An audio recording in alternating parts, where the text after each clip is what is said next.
Welcome, weary listeners. Want a gentle history lesson? ASMR History is here to calm you. Settle in, sleep awaits. The Price of a Whisper, a medieval assassin's tale. Let's start with a figure you think you know, a shadow steeped in myth and cloaked in cool, deadly confidence. The first lie crumbles the moment you step into his world, not on the moonlit tiles of a palace roof, but in the filth of a forgotten alley. The contract wasn't slid across a polished table in a grand hall. It was a damp coin purse pressed into a starving man's hand, with a whispered name that was a death sentence, either for the target or for him. The man who accepted it was no master of a hidden art, no member of an ancient brotherhood. He was a ghost long before he took the job, a disgraced soldier whose name had been erased from muster rolls, a man whose only remaining skill was the grim ability to endure. This wasn't a career path. It was the final stop on a train that had derailed so spectacularly that all other tracks had been washed away. He was a desperate peasant, an ex-thief with steady hands, or a man so far off society's radar he could kill another human being and still not merit a line in the census. Think about that for a second. The system didn't just fail him, it didn't even see him. If you were well off, you didn't become an assassin. You hired one. If you had a title land or even a goat to your name, you were in management. But for this man who had just escaped the gnawing misery of a debtor's prison, whose reputation was built on solving problems others wouldn't touch, and whose presence in a tavern could go unnoticed for hours, this damp purse was the only ladder out of the pit. The name whispered in his ear was not that of a quiet turnip farmer. It was a corrupt baron with a fortress, a bishop with too much gold, or a merchant with 12 bodyguards and a moat. The targets were always insulated, always powerful, always surrounded by layers of steel and loyalty bought with coin. The pay was tempting, a brief flicker of hope in a life of darkness, but the job itself was horrifying. By the time a man like him considered it, he had nothing left to lose. No family to protect, no future to build, and certainly no dental plan. The job came with no pension, no glory, and no evenings off. He couldn't hang a shingle that read, "Quiet eliminations by appointment." His entire existence was now predicated on staying quiet, moving fast, and never ever telling anyone what he did for a living. If asked at an inn over a mug of watered-down ale, he was a traveling carpet seller. The stains on his clothes just die. He didn't dream of this life. He landed in it because the world had chewed him up and spat him out, leaving him clad in a hood and clutching a rusty dagger. He wasn't the hero. He wasn't even the villain. He was a footnote that made everyone nervous, a tool destined to be discarded, unlikely to ever truly enjoy the coin he bled for. His training began the moment he accepted the purse, and it was a brutal, silent education. The first myth to burst wide open is that of the hidden monastery. The wise mentor, the inspirational flute music, playing as he practices in the candlelight. There was no montage. There was no teacher. There was no pep talk. If he learned anything, it was by not dying the first few times he tried. His first unofficial kill, long before this contract, wasn't for politics or power. It was over a stolen loaf of bread in a city he couldn't even name. The man he fought was another starving soul just as desperate. There was no artistry to it, just a clumsy, panicked scuffle in the mud, ending with a rock to the temple. He had thrown up afterward, his body shaking, not with the thrill of victory, but with the sickening realization of what he had become. That was his graduation. That was his diploma. Survival was his only teacher, and its lessons were written in scars. He was a desperate amateur, armed with a decent sense of direction, and the ability to climb a wall without sneezing. His military experience was a distant, bitter memory, but it meant he knew at least how to hold a knife without cutting himself. Stabbing someone is a grimly intuitive act. Escaping afterward with both kidneys still intact, however, takes skill or luck. It was usually just luck. There were no manuals to study, no guild orientation meetings to attend, no safety briefings on the hazards of the trade. He wasn't taught how to spot a body double or which window nobles preferred for their late-night exits. He figured it out while hanging from a stone sill, the rough rock scraping his fingers raw, listening to the guards patrol, and praying he hadn't just crept into the servants' quarters again. His education was a tapestry of near misses and cold sweats. He learned the specific creak of a floorboard by almost stepping on it, freezing in the dark with his heart in his throat. He learned the patrol patterns of the guards by watching for days from a stinking ditch, memorizing the rhythm of their boredom. And the exact moment the oldest one, the one with the wheezing cough, needed a breather. His arsenal was not one of high-tech gadgetry. There were no retractable wrist blades, no smoke bombs, no enchanted daggers that returned to his hand. His toolkit consisted of whatever he could steal, sharpen, or hide beneath his tattered cloak without clanking. Before this mission, he spent an afternoon preparing. He stole a heavy wool robe from a washing line, not because it was black and mysterious, but because it was thick enough to hide the shape of his body and the few tools he carried. He found his dagger in the ribs of a dead city guard after a tavern brawl, its edge nicked and stained. He spent an hour sharpening it on a loose paving stone, the grating sound setting his teeth on edge. This blade was his best friend, his boss, and his only retirement plan. There were no upgrades, no tinkering with gear between missions. He didn't polish his kit. He prayed it wouldn't betray him mid-strike. Poison was another tool, but it was a desperate gamble, a matter of trial and error, with a heavy emphasis on error. He didn't have access to purified cyanide. He had plants minerals and toad guts gathered from the forest floor, or bought from a shifty herbalist who asked no questions. It was a game of guesswork. A pinch too little and the target might just get mildly dizzy and more suspicious of his soup. A pinch too much and the assassin himself might die from exposure before the first course was even served. There was no medieval poison control hotline, only hope and a strong stomach. If he was exceptionally fortunate, he might have picked up a few tricks from the thieves or mercenaries he occasionally crossed paths with. Perhaps an older, more seasoned killer, seeing a flicker of his own desperate youth, might show him how to walk on cobblestones without making a sound. But mentoring wasn't standard. It was rare and invariably short-lived because old assassins don't retire. They simply disappear. His education was brutal, practical, and offered zero graduation ceremonies.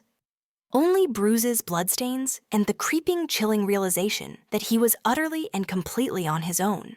The infiltration of the Baron's castle was the final exam in this grim curriculum. For 3 nights he lay in a damp haystack just beyond the outer wall. The scratch of fleas, a constant torment, his world narrowed to the stone fortress that loomed against the bruised twilight sky. He wasn't a cool-headed master of stealth. He was a bundle of gnawing fear and gnawing hunger. Every shout from the ramparts sent a jolt of ice through his veins. Every bark of a dog made his heart hammer against his ribs. His disguise was not a custom-tailored cloak of shadows, but the simple, filthy rags of a peasant. A costume that allowed him to blend into the misery that surrounded the castle, but made him an object of immediate suspicion within its walls. He was invisible to the nobles, but to the other servants, he was an anomaly, a new face in a closed system where everyone knew everyone else's business. He had spent 2 of the few coins from his advance to bribe a scullery maid, a girl whose fear of the Baron outweighed her fear of being caught. The information was simple. A loose grate over a drainage ditch that emptied just inside the kitchen courtyard. Getting through it was a suffocating ordeal, a journey through mud and filth that left him smelling like a sewer, the stench clinging to him like a second skin. Once inside, the paranoia intensified. He wasn't just fighting guards with swords, he was fighting gossip. Every servant was a potential alarm bell. The cook who gave him a suspicious glance, the stable boy who saw him lingering too long in the shadows, the chambermaid who didn't recognize his face, any one of them could whisper to the guard captain faster than he could say, "I'm just the new herbalist." He moved through the castle's underbelly like a rat sticking to the servant passages, his hand never far from the rusty dagger hidden in his belt. At one point hiding in a dark alcove as a pair of guards passed a small child, no older than 5, toddled out from a nearby room. It was the Baron's youngest daughter. She didn't scream. She just stood there staring at the strange, dirty man huddled in the shadows, her eyes wide with innocent curiosity. For a heart-stopping moment, the assassin froze his mind, screaming. The child pointed a tiny finger at him. Before she could make a sound, a nursemaid bustled out, scolded her for wandering off, and scooped her up, never even glancing into the darkness. The assassin sagged against the wall, his legs weak with relief, and a profound, unexpected wave of self-loathing. The target was a man who lived in a state of perpetual fear himself. The Baron was paranoid, and rightfully so. He was surrounded by backstabbers' relatives with claims to his title, and dozens of people pretending to like him. He didn't eat without a food taster. He didn't sleep without 3 heavy locks on his door. He even rotated his sleeping chambers, a deadly version of musical chairs. The assassin's moment came on the 3rd night. The scullery maid had confirmed the Baron's location, her trembling hand taking the last of the promised coins. The peak of his tension arrived as he stood outside the bedchamber door. This was it. The culmination of days of terror and discomfort. He slipped the lock with a thin piece of sharpened wire, his breath held so tight, his lungs burned. The room was dark, smelling of stale wine and sweat. The Baron was a heavy, snoring shape in the massive bed. This was not the time for an elegant, clean blade in the dark. As he crept forward, a floorboard one he hadn't accounted for groaned under his weight. The Baron awoke with a startled grunt. The struggle was not a choreographed dance of death. It was a messy, panicked, and brutally intimate affair. It was the desperate strength of a man with nothing to lose against the flailing terror of a man who had everything. There were no witty one-liners, only grunts, the tearing of fabric, the sickening scrape of bone, and the wet, ugly sound of the dagger finding its mark again and again. The release of tension was immediate and absolute as the Baron's struggles ceased. He had done it. But the escape was where the true nature of his profession was revealed. He fled the castle, his heart still pounding, his clothes stained with more than just mud. He made his way to the prearranged rendezvous point, a crumbling shack in the woods, the second half of his payment, the only thought in his mind. But the client, the greasy little scribe who had hired him, was not there. Instead, 3 hulking thugs stepped out of the shadows, their own blades drawn. The realization hit him like a physical blow. The payment was never coming. A knife to the gut is cheaper than a bonus. This was the real climax of the job, the betrayal. He was no longer an asset. He was a liability, a loose end that needed to be tied off with something sharper than ink. Think that's the most brutal part of this story? If so, hit that like button, because you have no idea what's really coming. His survival instincts, honed not in a dojo, but in the desperate brawls of his past, took over. The fight was pure ugly instinct. He threw a handful of dirt into the eyes of the first man, ducked under a wild swing from the second, and used his smaller frame to slam the third against a tree. It wasn't elegant. It was a chaotic scramble of kicking, biting, and gouging. He used the terrain, the darkness, and their overconfidence against them. He escaped, but not unscathed, a deep gash on his arm, and the few coins he had left feeling as worthless as stones. He barely made it out of the woods, clutching the now useless purse, the promise of a new start, already curdled into the familiar taste of ash. He is now a ghost. The contract was a trap from the start, a political move designed to eliminate the Baron, and the tool used to do it in one fell swoop. His face, crudely sketched from the description of the panicked scullery maid, is now tacked to tavern doors and church walls. A week later, in a town 50 miles away, he huddles in a market, his hood pulled low. He watches 2 merchants animatedly discussing the Baron's shocking death. Their voices a mix of fear and morbid excitement. He sees a city guard unfold a piece of parchment, his wanted poster, and his blood runs cold. He has to force himself to turn, to walk away at a normal pace, every muscle in his body screaming at him to run. This is his new reality. Isolation and paranoia are no longer just conditions of the job. They are the very fabric of his existence. Every shadow could hold an enemy. Every friendly face could be a mask. He didn't just fail to be invisible. He failed to understand that in his world, perfection is the only metric for survival. He is only as good as his last kill, and while he succeeded in that, he failed the unwritten test that followed. He survived, and he wasn't supposed to. Failure in this line of work wasn't a bad performance review. It was a public, painful, and wildly theatrical death, often involving ropes fire or iron devices with creative names like the Bone Cracker's Delight. Missing the kill meant your target lived to tell everyone what you looked like. Failing to disappear after the kill meant your client would put out a second contract, this time with your name on it. There were no second chances. No, sorry, the blade slipped, I'll try again tomorrow. One shot, one moment. If you blew it, you ran.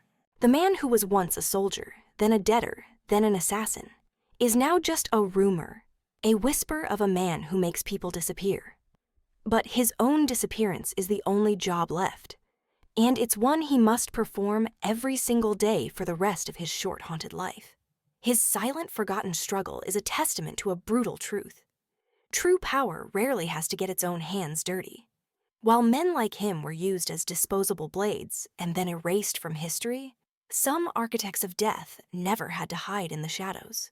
They ruled in plain sight, building empires and shaping destinies, not with a single whispered contract, but from a throne surrounded by the hiss of snakes and the weight of prophecy. The power that sent men like him to their doom belonged to a different and far more terrifying kind of predator, one who wore a crown. The Serpent Queen's gambit, the making of an empress. While men like the assassin were used as disposable blades and then erased from history, some architects of death never had to hide in the shadows. They ruled in plain sight, building empires and shaping destinies, not with a single whispered contract, but from a throne surrounded by the hiss of snakes and the weight of prophecy. The power that sent nameless men to their doom belonged to a different and far more terrifying kind of predator, one who wore a crown. Before she was the mother of an emperor, Olympias of Macedon was a princess from the wild lands of Epirus, a woman who slept with snakes and whispered to gods, and her enemies were right to be terrified. Her story does not begin in the polished marble courts of a sophisticated kingdom, but in the rugged, storm-swept mountains of Molossia, a place that felt older and wilder than the burgeoning power of Macedon to the east. Born Myrtle, this princess claimed descent from the mythical hero Achilles himself, and whether the blood of demigods truly ran in her veins or not, she carried herself with a primal intensity that set her apart from the carefully composed princesses of other realms. Her upbringing was not one of quiet embroidery and polite courtly manners. It was steeped in mystery ritual and the potent, often violent ecstasies of ancient mystery cults. She was particularly drawn to the frenzied ceremonies of the cult of Dionysus, the god of wine madness and religious ecstasy. Now let's be clear. These were not solemn, orderly processions. Imagine moonless nights deep in the Epirot forests, the air thick with the scent of pine and damp earth. Imagine the pounding, hypnotic rhythm of drums that seemed to echo the heartbeat of the world itself. This is where Myrtle found her power. She would join the other women, the Maenads, in a wild barefoot dance, their hair unbound, their movements driven not by choreography, but by a divine madness they called upon. They sought a direct personal union with the god, an experience so overwhelming it bordered on a complete loss of self. For many, this was terrifying.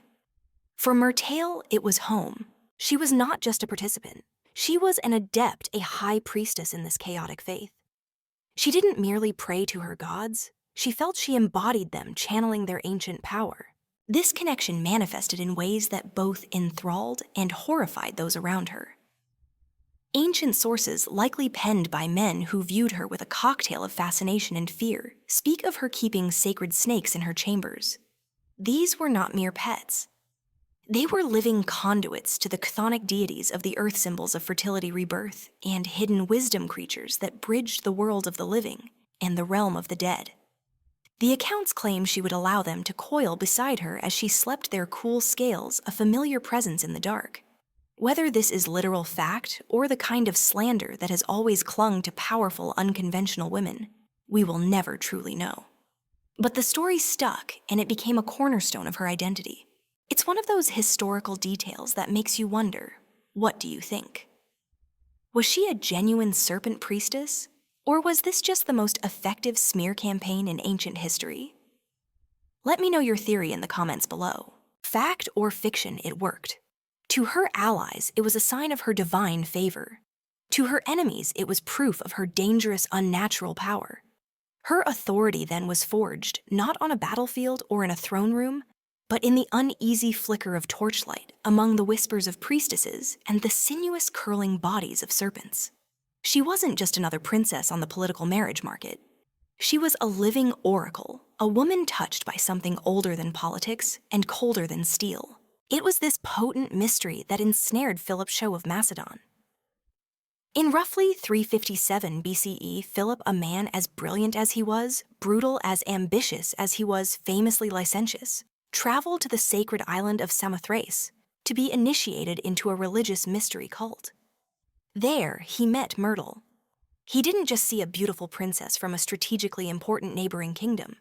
He saw a challenge, a mystery he couldn't resist, a woman whose fiery intensity matched his own boundless ambition. Their union was not just a political alliance to secure Macedon's western flank.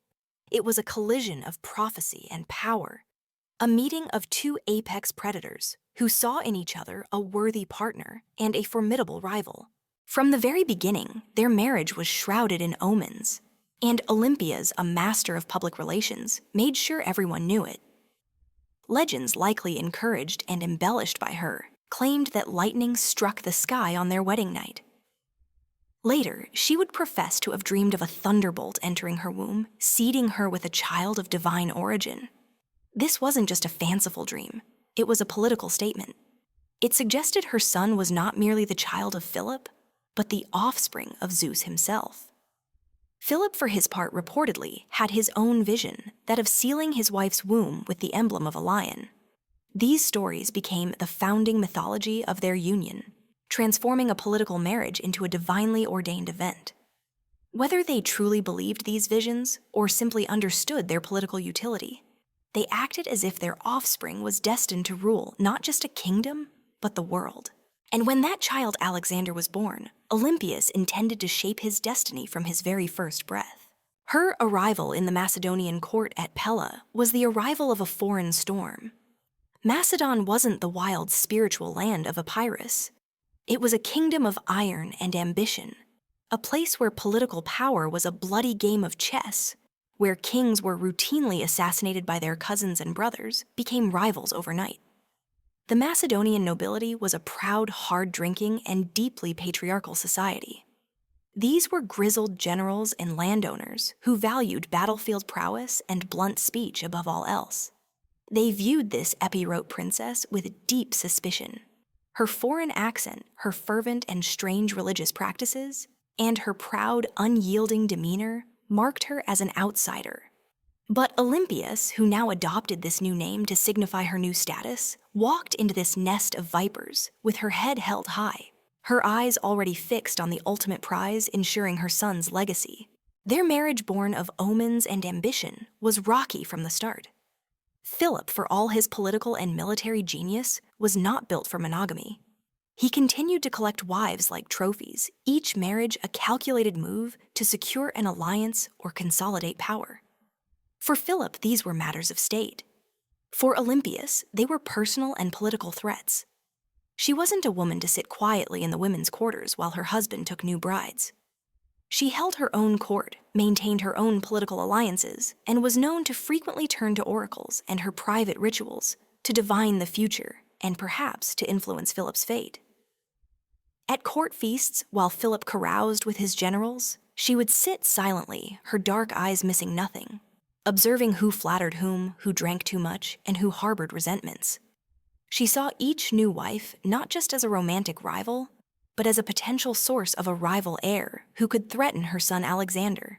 The cracks in the royal marriage deepened with every new political union Philip made. But the final irreparable fracture came years later, when Philip married a young noblewoman named Cleopatra Eurydice. This marriage was different and far more dangerous. Unlike Philip's other wives, who were often foreign princesses, like Olympias, Cleopatra was a pure-blooded Macedonian, the niece of one of Philip's top generals, Attalus. This was more than a personal insult to Olympias. It was a direct political threat of the highest order. Any son born to Cleopatra Eurydice would be in the eyes of the proud Macedonian aristocracy more purely Macedonian than Alexander, whose mother was a foreigner from Epirus. This new marriage implicitly questioned Alexander's legitimacy and his claim to the throne. It was a soundbite that spread through the court like poison, the need for a pure heir. Olympias saw the game clearly. The palace was no longer just a home. It was a battlefield for succession, and she would use every weapon at her disposal, every snake, every dream, every ritual, and every whispered insinuation to ensure that her son was not just remembered, but crowned. By the time Alexander was a teenager, the palace in Pella had become a Cold War zone of veiled insults, political maneuvering, and bitter rivalries. Olympias was no longer just fighting for influence. She was fighting for her son's survival and her own. She knew the court was filled with snakes, but she was the one who had taught them how to bite. Philip Thets had begun to distance himself from her, spending more time on campaign, drinking more heavily, and most dangerously, listening more to his Macedonian advisors, who saw Olympias as a troublesome foreign influence. The marriage to Cleopatra Eurydice was the final blow. The wedding ceremony was a public and humiliating disaster for Olympias and Alexander. At the celebratory feast, Cleopatra's uncle, the general Attalus, drunkenly stood to offer a toast. Looking directly at Alexander, he urged the Macedonians to pray to the gods for a legitimate heir to the kingdom. The insult was unmistakable and twofold. It branded Alexander as a bastard and his mother as a foreign interloper. The implication that Alexander, the celebrated and brilliant heir, was somehow illegitimate sent a shockwave through the hall. You could have heard a pin drop before the outrage erupted. Alexander, enraged, reportedly hurled his cup at Attalus and screamed, "Am I then a bastard?" Philip, drunk himself, drew his sword and lunged at his own son, only to trip and fall foolishly in a heap. It was a moment of supreme dysfunction, laying bare the toxic fractures within the royal family for all to see. Alexander stormed out of the feast, and soon after Olympias left Macedon entirely. She retreated to her homeland of Epirus, taking Alexander with her. But this was no defeat. It was a strategic withdrawal. In Epirus, she was not an outsider. She was royalty. She could gather support, whisper in the ears of powerful allies, and watch from a distance as Philip's court began to rot from within. She understood that she didn't need to be physically present in Pella to be dangerous. A well-placed rumor, a letter to a sympathetic noble, could be as effective as a dagger in the back. She was playing the long game, waiting for Philip to make a mistake. Then the world shook. In 336 BCE, Philip was at the height of his power, preparing to launch a massive invasion of the Persian Empire. At his daughter's wedding, a grand public spectacle designed to showcase his power and unity, he was assassinated. As he entered the theater, a jilted bodyguard named Pausanias rushed forward and stabbed him to death. The chaos was immediate. The question that echoed through every marble corridor and torchlit hall was the same: who was truly behind it. Was it simply the act of a disgruntled bodyguard? Was it the result of complex court intrigue? Was it Alexander himself, eager to take the throne? Or, as many whispered softly, was it Olympias? No one could ever prove it. No one dared to. But the timing was impossibly convenient, and her actions in the immediate aftermath were chillingly decisive. Within days of the assassination, Cleopatra Eurydice and her newborn infant, a daughter, were dead. The historical accounts are grim and vary in their details, but they agree on the outcome. Some say Olympias herself returned to the palace, strode into Cleopatra's chambers, and presented the terrified young queen with a choice of suicide weapons after having the infant daughter killed before her eyes. Others claim she had the child thrown onto a burning brazier. What is undisputed is that no mercy was shown. The rival bloodline was extinguished with a brutal finality that was her signature. Was this a mother's righteous fury or a cold-blooded political calculation? Smash that subscribe button, and let's keep digging into these dark corners of history. Because stories like this are exactly what we do here. The serpent had returned to the palace, and now nothing and no one stood between her son and the throne of Macedon. With Philip dead and Macedon in a state of mourning and confusion, Olympias made her move. While other powerful figures scrambled to understand the chaos, she acted with swift, brutal, and terrifying decisiveness. She understood what many in ancient courts refused to accept in a royal palace: mercy is a liability. A rival claimant, no matter how small, is a future war. And Olympias was done playing defense. With Cleopatra Eurydice and her bloodline erased from existence, the path was clear. Her teenage son Alexander, already a charismatic and battle-tested commander, trained by Aristotle himself, was declared king. While there was some brief opposition, it was quickly crushed. But make no mistake, it wasn't just Alexander's charisma or his father's legacy that secured his seamless ascension. It was the terrifying efficiency of his mother working in the background. Olympias knew which generals to threaten, which nobles to flatter, and which remaining enemies to quietly remove. She wasn't just protecting her son's rise to power. She was engineering it, clearing his path with a ruthless precision that left the court both awed and terrified. Alexander himself did not always approve of her methods. He reportedly expressed his disapproval of the brutal violence against Cleopatra's family. But he also did not stop it. For deep down, he knew what Olympias had always known: power demands blood. And in the cutthroat world of the Macedonian court, bloodlines were both a blessing and a curse to be managed. With her son, now king of Macedon, Olympias began to recede slightly from the public eye. But this was no retirement. She simply shifted her tactics from the open, brutal strikes of a coup to the whispered, venomous influence of a queen mother. As Alexander prepared to launch his father's grand ambition, the conquest of the Persian Empire, she remained behind in Pella. She was not a passive, doting mother waiting for letters. She was the spiritual guardian of his destiny and a formidable political player in her own right. She sent him sacred relics for protection, consulted oracles on his behalf, and performed the ancient rituals she believed would ensure his success. In her mind, her son's mission wasn't just a military campaign. It was a divine destiny. Alexander wasn't just going to war. He was fulfilling prophecy. However, a new and powerful rival emerged to challenge her authority at home: Antipater, one of Philip's most trusted and experienced generals, whom Alexander had left behind as regent of Macedon. The old soldier had no love for the foreign queen and her mystical ways. A clash was inevitable. Olympias, watching from the palace, began to spin a new web. She started sending a constant stream of letters to her son on the front lines, thousands of miles away. These letters were not the sweet nothings of a loving mother. They were sharp, calculated political briefings laced with venom and prophecy. A hypothetical excerpt might read, "My dearest Alexander, while you win glory in the East, do not forget the vipers in our own court. Antipater grows too bold. He sits on your father's council and wears your authority like a cloak, but his heart is full of ambition. The omens are dark, the serpents are restless. Remember, a throne is easier to lose at home than it is to win abroad. Trust no one but the gods and your mother." She was now fighting a new war, a war of correspondence and political intrigue, realizing that her fight for power was far from over.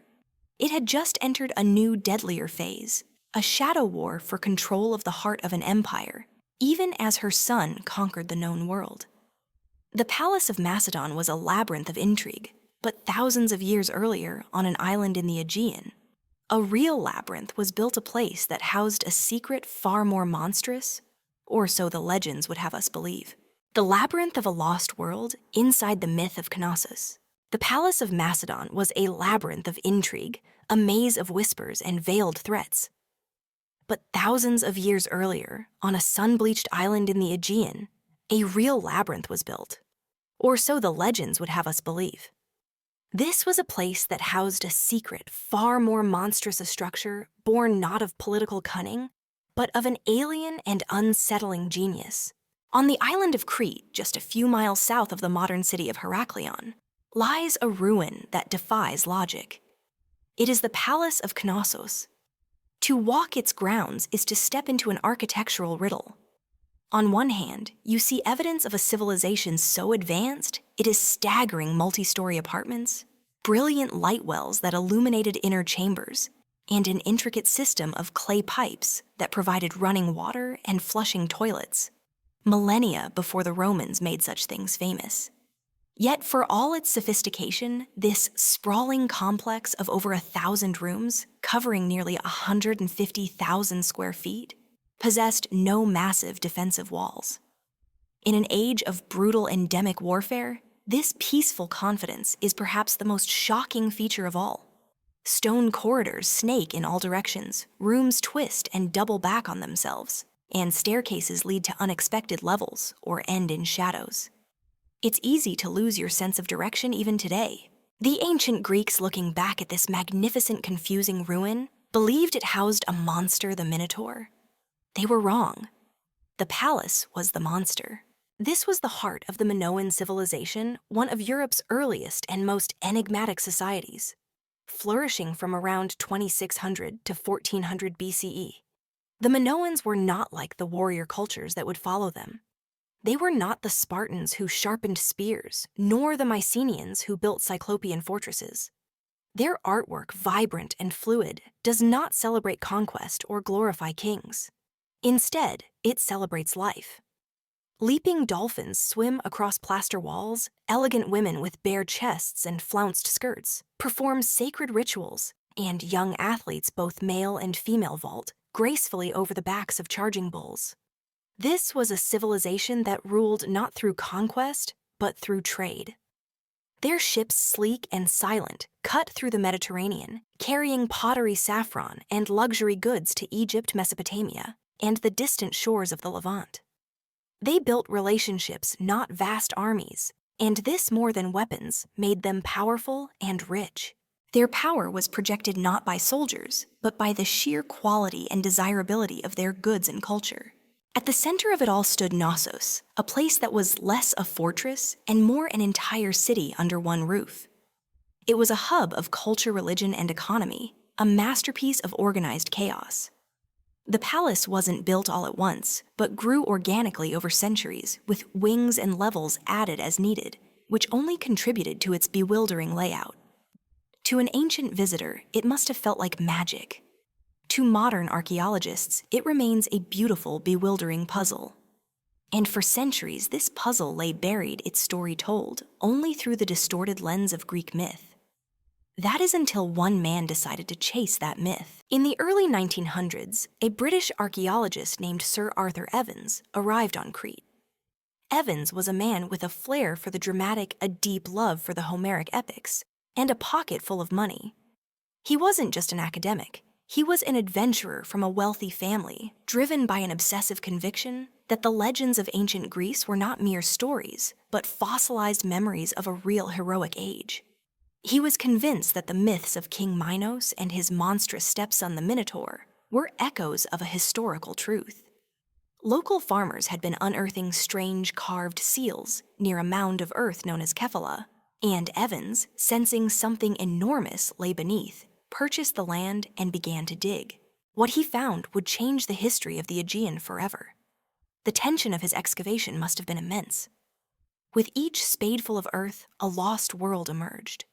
He was not just uncovering a building, he was uncovering a civilization so advanced that it defied all expectations. He found the storerooms with their giant pithoi jars, some as tall as a man, capable of holding thousands of gallons of olive oil, a sign of immense wealth and centralized control. He uncovered the throne room with its striking high-backed alabaster chair, the oldest throne in Europe, flanked by frescoes of griffins, mythical beasts that seemed to guard a long-dead king or priestess. Imagine the feeling of that discovery clearing away the dirt to reveal a seat of power that had not been seen for over 3,000 years. He found the vibrant frescoes, their colors of ochre blue and crimson, still shockingly bright. And everywhere he looked, he found the bull. Bulls painted on walls, bulls carved into stone-stylized bull horns on rooftops and altars, and the now famous fresco of young acrobats somersaulting over a charging bull's back. Can you even imagine the courage that would take it's a real-life extreme sport, but with life-or-death stakes? Smash that like button if you think that's insane. For Evans, this obsession was clear, and it all pointed in one direction: the Minotaur. Yet, as the excavation continued, a strange tension must have built within him. He was unearthing a palace of unparalleled sophistication, a home to a seemingly peaceful and artistic people. But he could not find the labyrinth. There was no underground maze, no prison chamber built by Daedalus. The deeper he dug, the more he must have realized the truth. The palace itself, with its disorienting layout, its nested rooms and winding corridors, was the labyrinth. It wasn't designed to hold a monster. Its very design was monstrously complex, a deliberate and awe-inspiring piece of architectural psychology intended to impress and perhaps intimidate visitors. And then he found the most tantalizing mystery of all their writing. The Minoans had a script, a beautiful flowing system of symbols, known today as Linear A. It was everywhere on clay tablets, on seals, on pottery. And it was completely unreadable.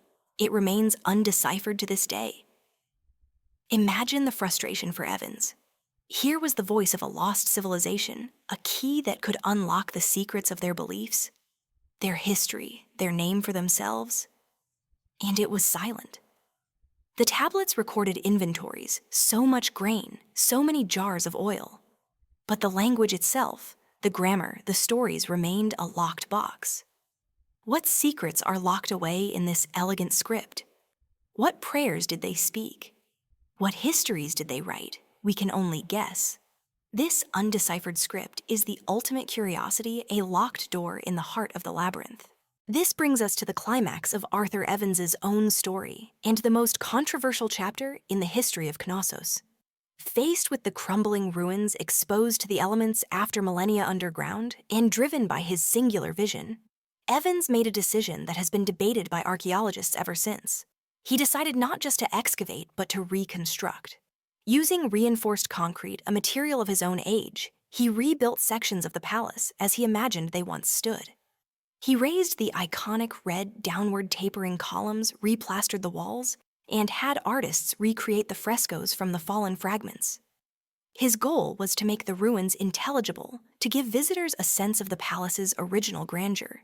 It is without a doubt a breathtaking act of imagination. But it is also an act that forever blurred the line between history and fantasy. What visitors see today at Knossos is part ancient ruin, part Edwardian vision. Some call it an act of visionary preservation that brought the site to life for millions. Others call it an act of archaeological vandalism that imposed a modern interpretation onto an ancient mystery. It's a huge debate even today. What do you think, was he a hero for saving Knossos, or did he ruin it? Let me know your take in the comments below. In a way, the climax of Evans's story is that the archaeologist became a creator, a modern Daedalus building upon the ruins of the old, ensuring that the labyrinth would forever be tangled with his own imagination. He didn't just resurrect a palace. He resurrected a myth and forced historians to reckon with the fact that behind the legend was something real, something complex, and something profoundly human. So if there was no literal Minotaur, where did the story come from? The answer likely lies in the relationship between the Minoans and the later, more warlike civilizations of mainland Greece like the Mycenaeans. To a visiting Greek from 1000 BCE, the Minoan civilization would have seemed both elegant and alien. Their palaces were unwalled and open, while the Mycenaeans hid behind massive Cyclopean fortresses. Minoan art was fluid and natural, while Mycenaean art was rigid and focused on war and hunting. The Minoans worshipped powerful goddesses, like the famous snake goddess figurines discovered at Knossos, and seemed to have a reverence for the natural world that was profoundly different from the patriarchal sky god-dominated pantheon of the later Greeks. The myth of the Minotaur, then, can be read as a piece of political propaganda, a memory of a time when Crete was the dominant power in the Aegean. The story goes that King Minos of Crete demanded a tribute from Athens, 7 youths and 7 maidens, sent each year to be sacrificed to the Minotaur. What if this wasn't a literal sacrifice to a beast? What if it was a metaphor for the political and economic subjugation of the mainland Greeks? The labyrinth could symbolize the inescapable trap of Minoan political dominance, a web of trade and naval power from which weaker states could not break free. The Minotaur itself, a creature that was half man, half bull, could represent the raw, terrifying, and somewhat inhuman force of Minoan rule as seen through the eyes of their rivals. It was a way for the later Greeks to explain and demonize a power that had once overshadowed them. But the final and greatest mystery of Knossos is not its architecture or its myths, but its end. For centuries, this beacon of prosperity and cultural sophistication stood at the heart of the Aegean world. And then around 1400 BCE, it all stopped. The palace was abandoned, the vibrant frescoes were left to fade, and the great Minoan civilization that once ruled the seas vanished like mist. What happened? The ruins themselves are eerily silent on this matter. Unlike many ancient cities, there are no widespread layers of ash and rubble indicating a final catastrophic battle. Knossos didn't seem to fall with a scream, it fell with a whisper. This has led to several competing theories, each a compelling mystery in its own right. The first and most dramatic is the cataclysmic eruption of the volcanic island of Thera, modern-day Santorini, about 70 miles to the north. Around 1600 BCE, Thera exploded in one of the largest volcanic events in human history, an eruption so massive it dwarfed Krakatoa. The blast would have been apocalyptic. It would have triggered colossal tsunamis, some perhaps hundreds of feet high, that would have battered the northern coast of Crete, obliterating its ports and its powerful navy in a single blow. The sky would have darkened for days as volcanic ash rained down, choking crops, poisoning livestock, and disrupting the climate, leading to years of famine. While Knossos itself wasn't immediately destroyed, the economic, political, and spiritual foundations of the civilization may have been irrevocably shaken. A power based on sea trade is nothing without its fleet and its ability to feed its people. Another theory points to a more human culprit invasion. By around 1450 BCE, the rising power of the Mycenaeans from mainland Greece was undeniable. It's possible that they took advantage of a weakened Minoan state, whether post-eruption or due to other factors. The archaeological evidence is suggestive. After this date, the culture at Knossos changes. The art becomes more rigid and martial. And most importantly, the undeciphered linear A script is replaced by linear B, an early form of Greek, the language of the Mycenaeans. The palace that once thrived with snake goddesses and bull dancers now whispered in a foreign tongue. This suggests a new administration, a new ruling class. Perhaps it wasn't a single bloody conquest, but a gradual absorption, first through trade, then influence, and finally rule, as a new warrior elite took over the sophisticated bureaucracy of the old regime. A third possibility is that the enemy came from within. Perhaps the sophisticated and complex palatial system, with its centralized economy, simply collapsed under its own weight. A civil uprising born of social inequality, a devastating plague that swept through the dense population, a prolonged drought, or a political schism that fractured the ruling elite, could have brought the system to a grinding halt, leaving it vulnerable to outside forces or simply unable to continue. What is so haunting is that the ruins offer no clear answer. They leave us with only questions, and the faint echo of a lost world humming in the maze. The Minoans felt so secure in their island home that they built palaces, not fortresses. History would show this to be a fatal luxury, as other civilizations across the world dedicated their greatest minds and vastest resources to precisely the opposite problem: the brutal, bloody, and ingenious art of turning walls to dust. A symphony of destruction, the art of tearing down walls. The Minoans felt so secure in their island home that they built palaces, not fortresses. History would show this to be a fatal luxury, as other civilizations across the world dedicated their greatest minds and vastest resources to precisely the opposite problem: the brutal, bloody, and ingenious art of turning walls to dust. To an ancient city, it was the sound of the apocalypse, a rhythmic, earth-shaking thump, thump, thump. It was the sound of a battering ram, and it meant your world was about to end. Place yourself on the stone battlements of a besieged city. For weeks you have watched the enemy army assemble a sprawling camp of tents and cookfires that has choked the life from the surrounding countryside. And now the first great beast of war is rolling forward. At its simplest, it was just a massive tree trunk carried by a team of frenzied soldiers who would smash it against your gates with more hope than strategy. But the machine creaking towards you now is an evolved predator. It's a massive log, sometimes tipped with iron, suspended by chains within a heavy-wheeled frame. A roof of wet animal hides protects its crew from your arrows and stones. Its name in Latin is Ares the Ram, and it has come to knock on your door, and it will not stop until the door is splinters. The relief you first felt at its slow approach curdles into dread as it reaches the gate. The first impact is a jarring shock, a deep thud that you feel in your teeth. Then comes the second, and the third. It becomes a relentless heartbeat of destruction, a sound designed to break your spirit long before it breaks the wood. Each thump is a promise from the outside world, we are coming in. Operating this beast was a symphony of sweat and teamwork. Dozens of men had to work in perfect, exhausting sync, swinging the massive beam while under constant threat. And it wasn't just the front door they were smashing. Rams were used to test the entire perimeter, striking at points in the wall, deemed weaker by enemy engineers, seeking to collapse watchtowers or shatter the foundations of the gatehouse itself.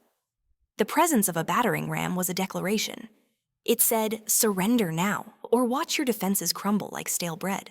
But as a defender, you were not helpless. While the ram's crew toiled below, you would unleash your own fury from above. It took a grim sort of courage to lean out over the battlements, exposing yourself to enemy archers, to tip a cauldron of boiling oil. You wouldn't just hear the screams, you would smell the grotesque result. Oil was especially feared. Unlike water, it clung to skin and clothing, soaking into armor before being ignited by a fire arrow, turning a soldier into a screaming torch. Hot sand, though less dramatic, was vicious in its own right, slipping into the gaps of a man's armor to cook the flesh beneath. And gravity itself became a weapon. Giant stones and heavy logs were dropped from the parapets, aimed not just at the crew, but at the machine itself, hoping to splinter the frame or break the swinging beam. Siege warfare was a game of attrition, a brutal exchange of physics and pain. If the battering ram was the brute, the catapult was the tactician. Where the ram smashed, the catapult thought. It attacked from a distance, launching not just stones, but psychological dread. These were the first true artillery pieces in history, and they revolutionized warfare by turning physics into a weapon that felt almost like black magic. Emerging from the Greek world around the 4th century BCE, early catapults were masterpieces of tension. Engineers like those commissioned by the tyrant Dionysius Thorn of Syracuse figured out that by twisting massive bundles of rope, often made from animal sinew or human hair, they could store enormous amounts of potential energy. When released, this force could hurl stones, javelins, or flaming projectiles hundreds of meters with terrifying accuracy. From your position on the wall, the first sign of this new threat would be a distant thwack, followed by the whistle of something heavy cutting through the air. A 60-pound stone crashes into the battlements near you, shattering stone. And confidence alike. The Roman engineers who never met a Greek idea they couldn't improve and mass-produce perfected these machines. They built the ballista, which looked like a giant crossbow, and fired massive bolts, capable of impaling multiple soldiers at once, and the stone-throwing onager, which could be broken down, packed onto carts, and reassembled on site by legions on the march. But the true terror of the catapult wasn't just its destructive power, it was its versatility in spreading fear. Ancient commanders knew that the mind was a battlefield just as important as the walls. Soon, the payloads flying over your head were no longer just stones. Imagine the horror of seeing a familiar face, perhaps that of a messenger or a captured commander sent to negotiate, launched over the walls, his severed head tumbling through the air to land in the middle of the courtyard. It was a message there are no negotiations. Then came the biological warfare. The enemy would begin launching the diseased corpses of animals, or even their own plague-ridden dead over the walls. The goal was simple and sickening: to spread disease, panic, and despair within the besieged city, turning your home into a festering trap. During the Mongol siege of Kaffa in 1346, it's believed that this very tactic, hurling plague-infected corpses over the city walls, helped trigger one of the deadliest pandemics in human history, the Black Death in Europe. It's a brutal thought, but if you're finding this deep dive into the dark ingenuity of history, fascinating. Make sure you're subscribed because it only gets more intense from here. Which do you think would break your will first? The constant bombardment of stones or the terror of what might come next? Let me know in the comments. As terrifying as the projectiles were, the defenders had their own legendary countermeasure, a weapon so secret and so horrifying that its formula has been lost to time: Greek fire. Developed by the Byzantine Empire around the 7th century CE, this was a mysterious napalm-like substance that could be sprayed from siphons mounted on ships or hurled in clay pots. It was a liquid that stuck to woodstone and flesh, and most terrifyingly, it could not be put out with water. In fact, water often seemed to make it burn even more fiercely. Imagine being a sailor on an attacking ship watching as a Byzantine vessel unleashes a torrent of this liquid fire. It turns your ship into a floating inferno from which there is no escape. To an enemy, it must have seemed like a violation of the laws of nature, a sign that the defenders had harnessed hellfire itself. The mystery of its composition, likely a mixture of petroleum sulfur and other chemicals, was one of the most closely guarded state secrets in history, and it died with the empire. While the catapults and rams focused on breaking the walls, the siege towers took a more personal approach. They were wooden skyscrapers on wheels, sometimes rising 9 stories high, covered in wet hides to prevent fire and bristling with archers. Their purpose was simple: to roll right up to your wall and deliver armed invaders directly onto the battlements. The sight of one of these monstrosities, like the infamous Helepolis, or Taker of Cities, built by Demetrius during the Siege of Rhodes in 305 BCE, was an exercise in pure intimidation. Rising over 100 feet tall, plated in iron, and equipped with its own batteries of catapults, it was moved by the combined strength of thousands of soldiers. It was less a weapon and more a mobile mountain of death. The ambition was so immense that it actually broke under its own weight, but the statement had been made. You weren't just being attacked anymore. You were being personally visited by a mobile fortress. Archers on its upper decks would rain death down upon you, clearing the battlements, while troops on the lower levels prepared to board. The moment its gangplank dropped onto your wall, the fight for the city became a desperate hand-to-hand struggle for survival. Yet even as this symphony of destruction played out in the open, the most insidious threat was often the one you couldn't see or hear. It was the slow, invisible killer of fortress warfare siege, tunneling or sapping. The idea was ancient and horrifyingly effective. While the chaos raged above a team of enemy miners would be silently digging a tunnel beneath your feet. Their target, the very foundations of your walls. Once they were underneath, they would prop up the tunnel's ceiling with heavy wooden timbers, pack the space with flammable materials like pig fat and pitch, and then set it on fire. The fat was crucial. It ensured an intense, sustained heat that would utterly consume the wooden supports. As the supports burned away, the tunnel would collapse, and the massive stone wall above it, its foundation gone, would crumble into a heap of rubble. Imagine standing watch on a quiet night, the distant sounds of the enemy camp, a familiar hum. Suddenly you feel a deep, unsettling vibration through the soles of your feet. You hear a low groan, like the earth itself is in pain. And then a 50-foot section of the wall you are standing on simply gives way, plunging downwards into a cloud of dust and chaos. The silence that follows is more terrifying than any battle cry, because it is the sound of a perfect, undeniable breach. In some sieges, defenders would become so paranoid about this silent threat that they would place bowls of water along the base of the wall, watching for the telltale ripples that would betray the vibrations of digging below. This often led to the eerie, claustrophobic horror of countermining, as defenders would dig their own tunnels to intercept the attackers. Imagine the terror of that work, digging in the pitch black, the air thick with dust, listening for the faint tap-tap-tapping of an enemy pick. The moment you break through combat is instant and savage, a desperate fight with shovels and knives in a space no larger than a coffin. But the true king of siege warfare, the weapon that combined brute force range and psychological terror into one majestic and horrifying package, was the trebuchet. Unlike the tension-powered catapult, the trebuchet was a master of gravity. It was a simple principle scaled up to a monstrous size, a long swinging arm on a massive frame with a huge counterweight on one end and a sling on the other. Watching one being assembled just out of arrow range was a spectacle of impending doom. It took hours, sometimes days, to build. It wasn't a weapon, it was an engineering project of pure malice. The process of firing it was a slow, deliberate ritual of terror. You would hear the groaning of winches and the grinding of ropes as dozens of men slowly raised the counterweight, which could weigh many tons. Then an agonizing silence would fall over the battlefield, a shared moment of held breath between attacker and defender. With a sudden crash, the weight would be released. The arm would whip around with incredible speed, and the sling would fling its deadly payload in a high, graceful arc. You could watch it coming.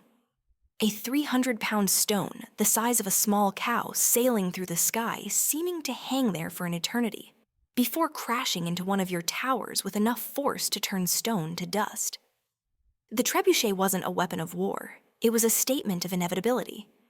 But it wasn't just stones. Trebuchets hurled everything diseased animals to spread plague pots of burning pitch to start fires deep inside the city, the severed heads of captured soldiers, and even beehives to unleash swarms upon the defenders. One legendary account from the siege of Stirling Castle in Scotland tells of a trebuchet called Warwolf, a machine so massive and so terrifying that the defenders surrendered before it was even fired. King Edward the, however, refused to accept their surrender, allegedly stating, "You don't deserve any grace, but you are to return to your castle, and I will see my trebuchet." He had built his toy, and he was determined to see it used. The first shot from Warwolf was said to have leveled an entire section of the castle wall, a demonstration of overwhelming power meant to crush not just fortifications, but all hope. The climax of a siege, then, was not a single glorious battle. It was the slow, grinding despair of the defenders. It was the realization that your walls, the very symbol of your safety and civilization, were temporary. It was the moment a section of that wall crumbled from a mine you never saw, revealing a gaping wound in your city's defenses. It was the dust clearing to reveal the first wave of attackers, a flood of steel and fury already clambering over the rubble. The story of siege warfare ends here, not with the triumph of the victor, but with the chilling realization that for every great wall humanity has ever built, it has dedicated even more ingenuity to forging a more terrible way to destroy it. This was a legacy of destruction that would only be amplified, a symphony of chaos that was about to get a new explosive instrument. The echo in the ruins, the dust settled on the broken stones, but the ideas born from the siege never vanished.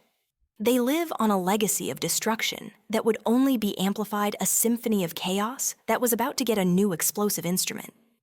From the intimate brutality of a single dagger to the impersonal, earth-shattering power of a trebuchet, the story of conflict is one of relentless escalation. But what does it mean when we look back at these moments, stripping away the myths of glory and heroism? What truth is left standing when the romanticized sheen of history flakes away? What remains is a core of human desperation, ambition, and a terrifyingly creative brutality. The stories we've walked through of the killer, the queen, the labyrinth, and the siege are not separate tales. They are facets of a single uncomfortable truth, that the history we think we know is often a carefully constructed narrative designed to be more palatable than the grim reality. The real stories are messier, more complex, and infinitely more compelling. We began with the assassin, the hooded figure of legend. But he wasn't a master of a deadly art gliding through shadows with preternatural grace. He was a symptom of a broken society. He was the desperation of a starving peasant, the despair of a disgraced soldier, a disposable tool for the powerful. His story is not one of a clandestine brotherhood, but of profound, crushing loneliness. He was a footnote in a nobleman's ledger, a man whose life was worth less than the promise of a few coins, a ghost, whose only legacy was to be erased. The myth of the cool, calculating killer is a lie. The truth is, a man trembling in a haystack. His only ally, a rusty blade, his only future, a betrayal he never saw coming. His unglamorous life reveals the true foundation of so many great historical movements, the exploitation of the desperate. From the man who had no power, we turn to a woman who coveted it all. Olympias, the Serpent Queen, was not just a monster from a Greek tragedy. She was a master of a political game that had no rules. In a world dominated by warrior kings, she wielded different weapons prophecy, religious fervor, and a ruthless understanding of political calculus. Where the assassin was a tool to be discarded, the queen was the hand that wielded the tools, clearing a path for her son with poison intrigue and the chillingly efficient removal of any rival, no matter how small. Her story reminds us that power is not always won on the battlefield. Sometimes it is secured in the dark corridors of a palace through whispered rumors and decisive, brutal acts that history would later brand as monstrous. She shows us the true cost of building an empire, a price paid in blood and secrets. From the labyrinth of the Macedonian court, we journeyed to the heart of an even older mystery, the Palace of Knossos on Crete. The later Greeks, with their worldview of heroes and monsters, looked upon the bewildering ruins of this alien civilization and had to invent a beast, the Minotaur, to live at its center. But the labyrinth wasn't a prison for a monster. It was the shadow of a civilization too strange to be understood. The Minoans, with their peaceful artistic culture, their unwalled palaces, and their worship of nature, were so fundamentally different from the warrior societies that succeeded them that they became an enigma. The myth of the Minotaur is more revealing of its creators than its subject. It shows how we often create monsters to explain what we fear or cannot comprehend. The true mystery of Knossos is not a beast, but a whisper. The silence of a sophisticated society that vanished, leaving behind only its beautiful, unsettling art and a language we cannot read. And finally, we stood on the battlements of a besieged city and witnessed the height of human creativity applied to destruction. The story of siege warfare is the story of a terrifying intellectual arms race. It wasn't just a battle of strength. It was a battle of engineering psychology and relentless ingenuity. For every defensive wall built a more ingenious engine was designed to tear it down. The battering ram, the catapult, the siege tower, the trebuchet each was a leap forward in the science of demolition. This brutal symphony of destruction shows us the frightening duality of the human mind. The same creativity that can build a palace with flushing toilets can also design a machine to hurl diseased corpses over its walls. It is a stark reminder that progress is not inherently moral. It is simply a sharper tool to be used for good or for ill. These unglamorous realities stripped of their heroic myths are far more compelling than the simple stories we are often told. They are compelling because they are real. They show us the true cost of power, the profound fragility of civilization, and the relentless, often terrifying nature of human survival and ambition. The forgotten assassin, the ruthless queen, the lost civilization, the broken wall. These are not just historical curiosities. They are mirrors. The stories are over. The people are dust. Their walls have crumbled and their empires are gone. But the patterns repeat. The desire for power, the fear of the unknown, the use of deception, and the grim willingness to do whatever it takes to survive these are not artifacts buried in the past. They are part of the human condition. They echo in our own world, in our own politics, in our own societies. The shadows of the past are long, and if you look closely, you can see them reaching all the way to the present. The only question is whether we are willing to see the truths they hold.